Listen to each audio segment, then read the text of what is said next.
अस्सलामुअलैकुम दोस्तों, मैं हूं प्रसाद। कानून की बात में आज हम आपको बताएंगे, मैं आपसे एक अपना एक्सपीरियंस शेयर करने जा रहा हूं। जब मैं मैट्रिक में था तब से ही लगाव था बहुत ज़्यादा अदब से, कि अदब की किताबें पढ़ी जाएं। मैंने मैट्रिक में एक किताब पढ़ी थी जिसका नाम था, सिंधी में किताब थी, जिसका नाम था बंद दरवाज़ों।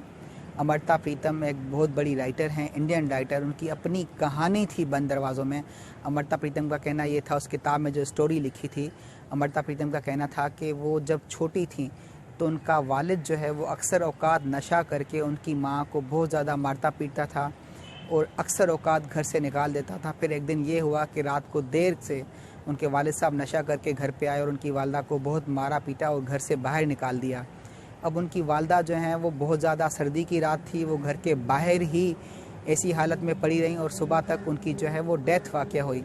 अब अमृता प्रीतम जो कि एक छोटी सी बच्ची थी, उनको फिर घर में जब वालदा की डेथ हो गई और बाप नशा करता था तो उनको एक शेल्टर हाउस जहाँ बच्चों को रखा जाता है, वहाँ एक अनाथ आश्रम में भेज दिया गया।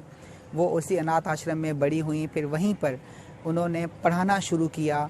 कुछ बच्चों को जब पढ़ाना शुरू किया वहाँ पर वो बड़ी हुई तो उनकी फिर शादी हुई। एक कोई प्रपोज़ल उनके पास आया, किसी ने प्यार का इजहार किया और फिर प्यार का इजहार होने के बाद इनके बीच अंडरस्टैंडिंग हुई और इन्होंने शादी कर ली।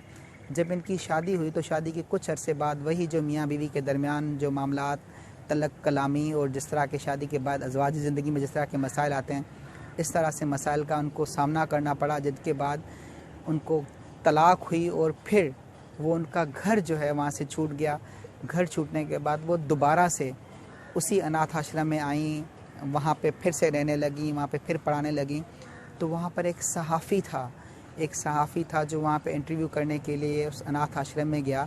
तो उनकी मुलाकात वहीं उस बच्ची से, अमृता प्रीतम से हुई, जिसने फिर इनसे प्यार का इजहार किया, जिसमें वो प्यार के बड़े जज्बात बताए गए। जिसमें अमृता प्रीतम ने कहा कि मुझे डर लगता है कि शादी के अल्फाज से, लेकिन फिर उसके जो प्यार का या इजहार का जो तरीक़ा था, उस शख्स ने इनको मुब्तला किया अपने प्यार में। और फिर यूँ हुआ कि इन दोनों की दोबारा से शादी हो गई।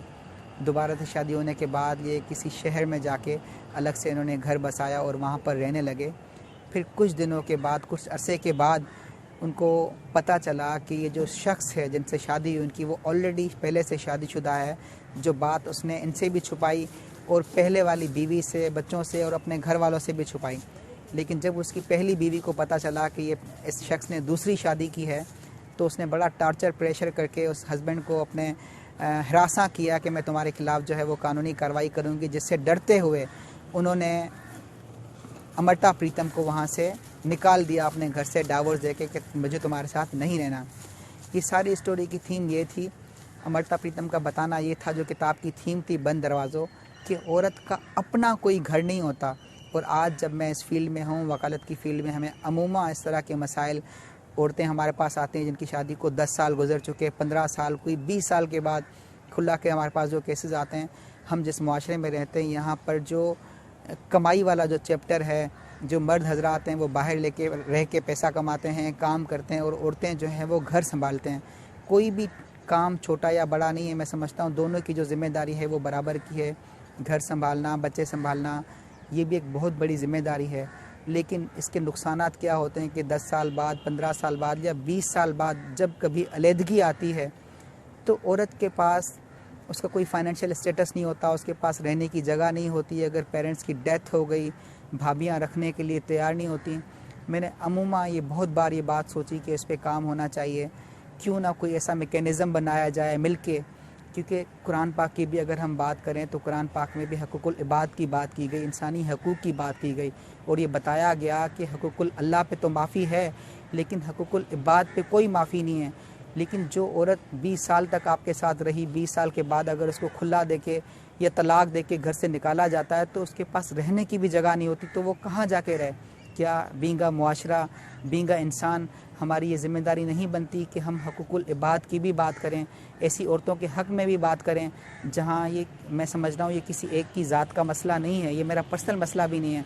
लेकिन मैंने जहाँ सोचा, जहाँ मैंने समझा, मैं समझ रहा हूँ ऐसी कोई कानून में कानून साजी होनी चाहिए। कितने साल रहने के बाद जब बीवी मियाँ से अलग हो तो जो उसके फाइनेंशियल्स हैं या उसकी जो प्रॉपर्टी है उसमें कोई ना कोई औरत का हिस्सा होना चाहिए, ताकि अगर वो औरत को मर्द घर से निकाल देता है मार पीट के या किसी वजह से उनकी अलहदगी हो जाती है तो औरत का अपना कोई घर नहीं होता।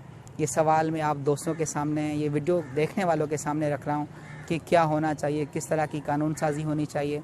सो इंसानी हकूक़ को सामने रखते हुए हमें आपका मशवरा दरकार है। सबके लिए आसानियाँ पैदा करें, सबके लिए आसानियाँ बाँटें, सबसे प्यार किया करें। आप सबका बहुत बहुत शुक्रिया।